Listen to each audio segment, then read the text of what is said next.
girls, monsters, and whatever else may be out there. Welcome back to my little channel, or if you're new here, hello, I am Liss, and happy Lis-tober! Oh my god! It is that time of year, bitches. It's spooky fucking season. This year, I thought it would be fun to do a spooky video once a week leading up to November because why the fuck not? Today, we are kicking off the spooky videos with my very first ever story time.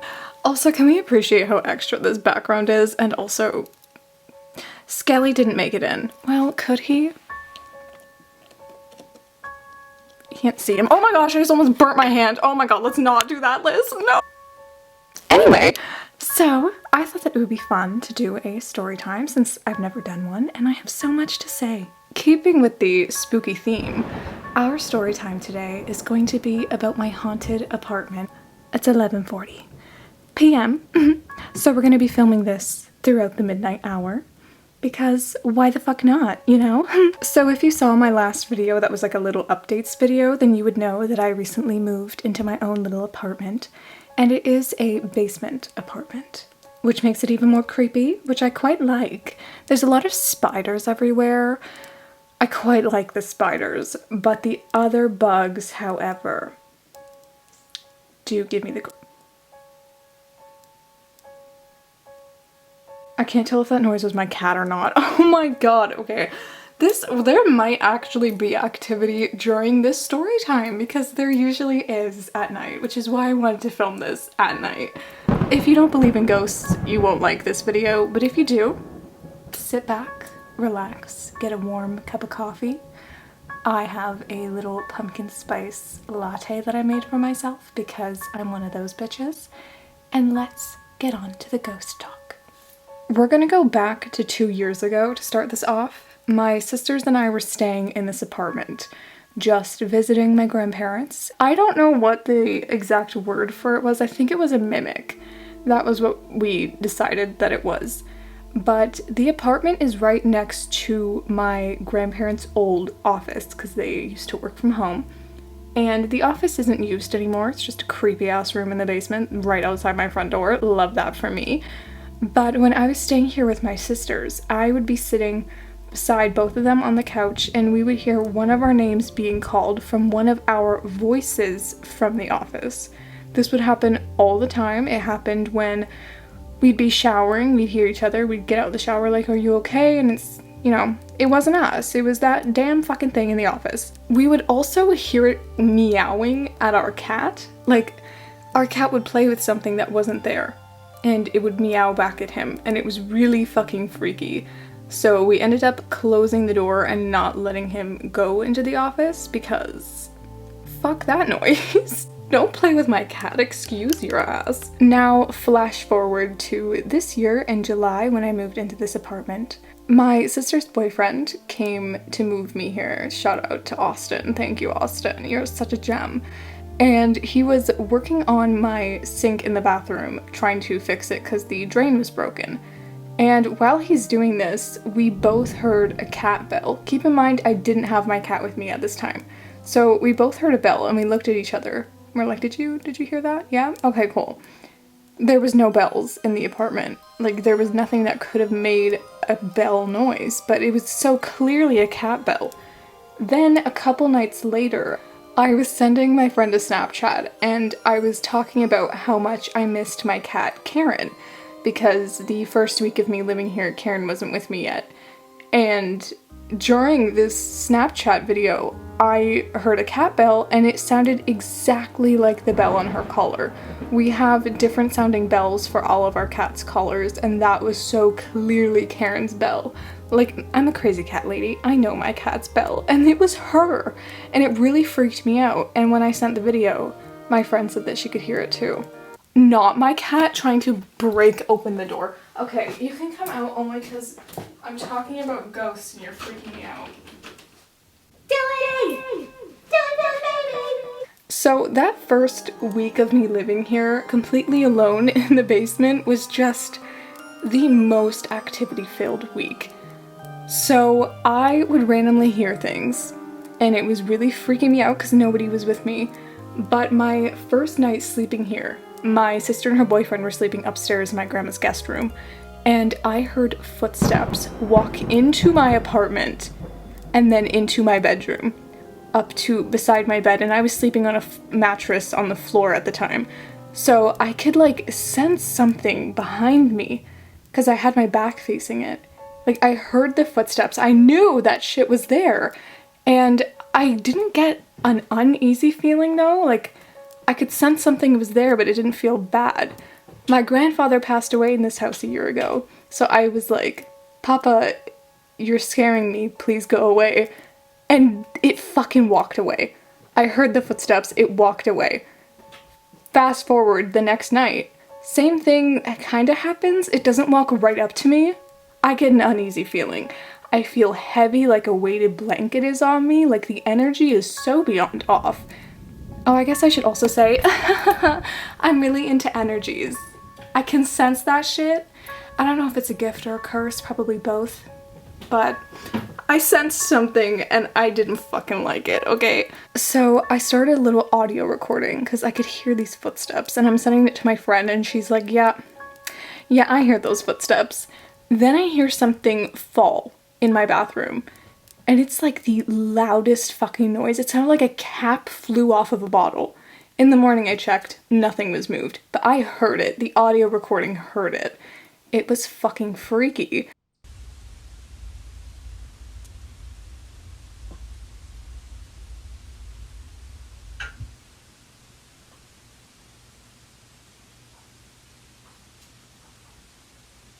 I would hear things like moving and shifting. One night I heard footsteps across the plastic that I had across my living room floor because I was painting it.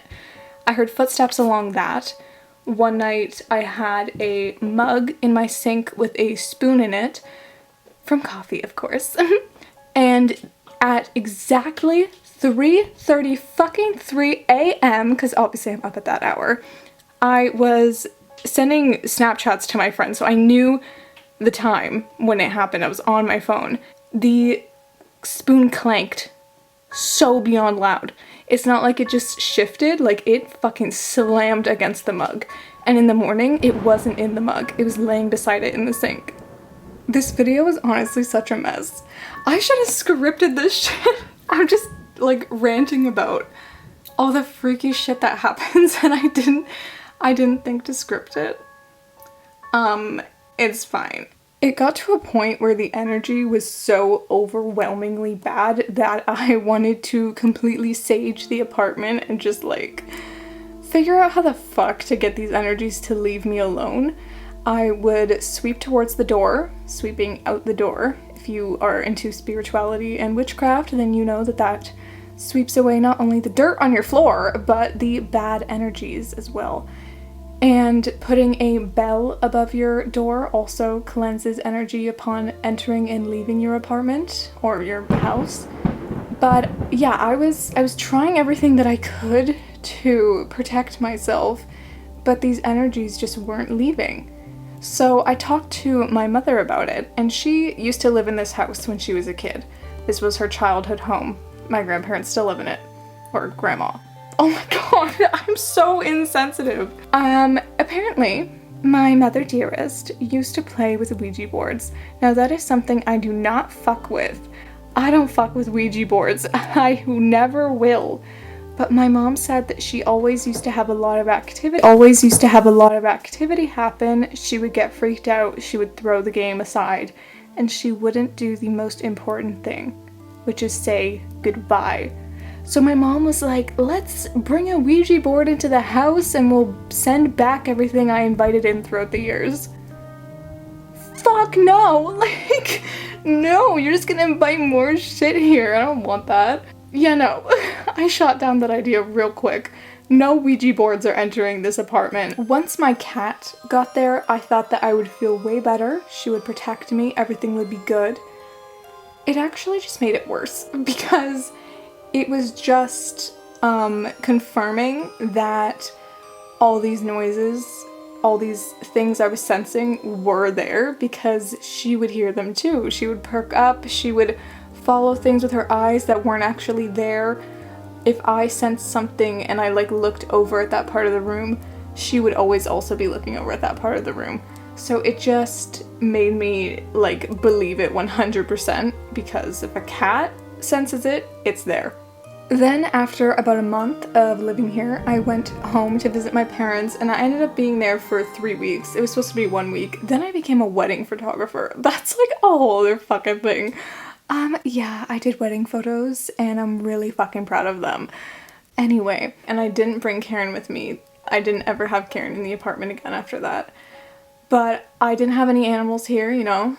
And my first night back here, my sister came with me and we were hanging out in my bedroom, and then when she went upstairs to go to bed, it was like 2 o'clock in the morning because, you know, night owl life. And I walked her upstairs because I left my suitcase by my grandma's front door. So I grabbed my bag and I came downstairs and I put it on the floor in my living room, kind of in front of my bedroom door. And then I didn't close my bedroom door and I just laid down and tried to go to sleep. About 10 minutes later, my suitcase slid across my carpet floor into my bedroom, and I thought that it just kind of went like maybe half a foot into like the doorway. No, that shit went all the way to my bed, and it made the most loud, like irritating noise, and I had my back to it and I was like, I don't even want to fucking look. Like, that was the sound of my suitcase sliding aggressively across the floor. Wind couldn't have done that. My suitcase doesn't have wheels, it's like a duffel bag. So there was no way of justifying like how the fuck that happened. I still don't even believe it's true, and I'm like convincing myself, no, you put your suitcase beside the bed. You didn't put it beside the door. You didn't put it in the living room. That was in your bedroom beside your bed. It was you. You're not crazy, because I feel crazy thinking that my suitcase moved. But that shit moved. And I honestly wasn't that shocked that it moved, because the first like 2-3 weeks of living here, my perfumes, I have 2 shelves in my bathroom. One's a closet, and then the other is just like a little shelf beside my sink. They're on opposite sides of the room, and my bathroom is fairly large. So I had all of my perfumes nicely organized on my little shelf beside my sink. And every single fucking morning for the first couple weeks of living here, I would wake up and 3 out of 5 of the perfume bottles would be in the closet, on a shelf in the closet. This happened every single fucking morning. And I was thinking it was my grandpa's ghost or something, because he used to prank me all the time, and eventually it stopped. It hasn't happened in a really long time. Watch me saying it, make it happen tomorrow morning. Oh my god. But that stuff being moved, the spoon in my cup being moved, just made the suitcase being moved seem all that more believable. If the volume just changed, it's because I turned around because I sensed something behind me, and Dylan's not behind me. He's in his little cat tree beside me. He'll protect me. Dylan doesn't notice anything, but I also haven't been feeling it as much lately. Sometimes, you know, stuff happens. Oh, like 4 days ago, my coffee machine turned on randomly. It just turned on and started brewing coffee, and I was like, excuse your ass. So I ended up making myself a coffee. So thank you, ghosts, for the coffee. I do appreciate that. If you ever want to wake me up with a coffee, it will startle me the first couple times, but we can make it a routine. I would appreciate that. Wherever you are. Thank you. Yeah.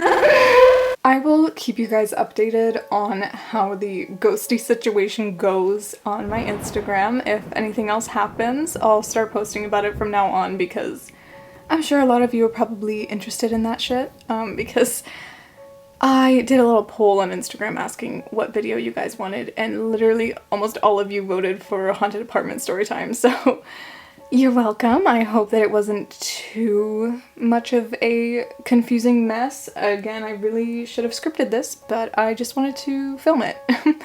So here we are. Yeah. But thank you all so much for watching this video and coming with me on this spooky, ghosty storytime journey. And if you have any requests for my Lysstober videos, I do have a couple video ideas in mind, but requests are always good. So if there's anything you want to see from me that's kind of spooky vibes, let me know in the comments, and I will do my best to get around to that for you. Also, by the time you're watching this, my clothing store, Littlest Pet Shop, has finally opened, and there are 3 gorgeous outfits currently available, more to come in the future. I have released the Old Money collection, my very first collection. You can get 3 different outfits in this collection. If you're interested in buying any of those, the link to my store will be in the description below. And with that being said, I hope that you all have a very spooky Lysstober. I hope that you're all very excited for Halloween. And I will see you in my next Littlest Pet Shop video, which will be another Lysstober video. Boo! What the fuck was that? Okay, bye witches.